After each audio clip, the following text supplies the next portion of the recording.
can probably name a few different martial arts, each style having its own unique facets that make it different from the other disciplines. It's cool, it's thrilling, and it's full of action.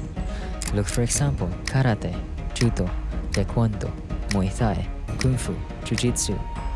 But have you heard of this particular martial art from Southeast Asia?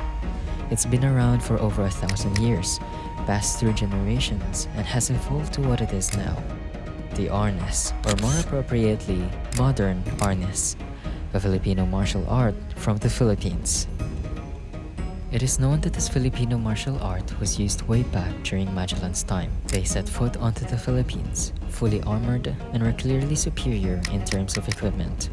However, they lost to the Filipino islanders who had nothing more than just bladed weapons and their arnis abilities. You see, their combat style was so fierce that when the Spaniards returned and colonized the Philippines, they decided to prohibit the practice of arnis. Fortunately, as you can see today, the tradition was preserved.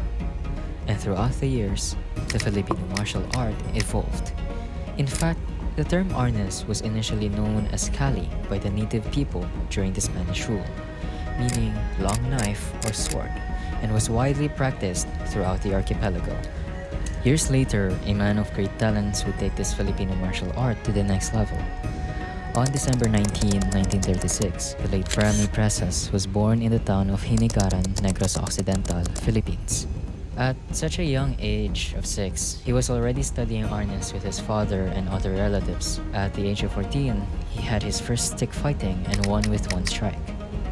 He traveled across the Philippine Islands, training with many different masters, while continuing to compete in battles. He even earned a black belt in both Shotokan Karate and Judo. Using the many systems he had learned, in 1966, Remy Presas began developing his own system, which he called the modern arnis. His intentions were simple: to create a form of self-defense without causing any injury to the perpetrator. Just 3 years later, it had already been approved as a regular subject in schools. He traveled worldwide to conduct seminars and training, and the new martial art quickly gained popularity. In 2006, President Gloria Macapagal Arroyo declared arnis as the Philippines' national martial art. Its primary weapon is the rattan stick, which varies in size but is usually about 28 inches in length. You could use 1 or 2 sticks, either way, both methods were taught. One of the notable moves in modern arnis was defanging the snake, which basically meant hitting the opponent's hand to make him drop his weapon.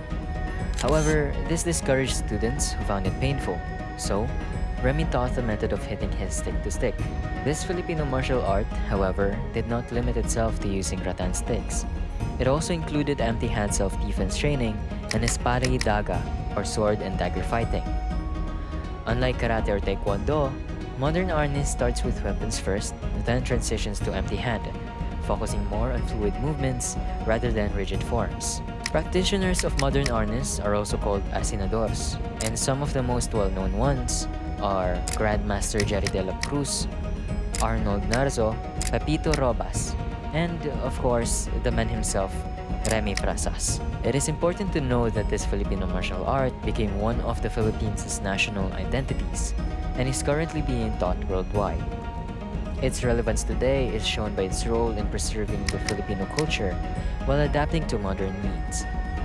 And despite the passing of its founder, Remy Presas, his Filipino talented skill remain engraved in his wonderful and powerful innovation, the modern arnis.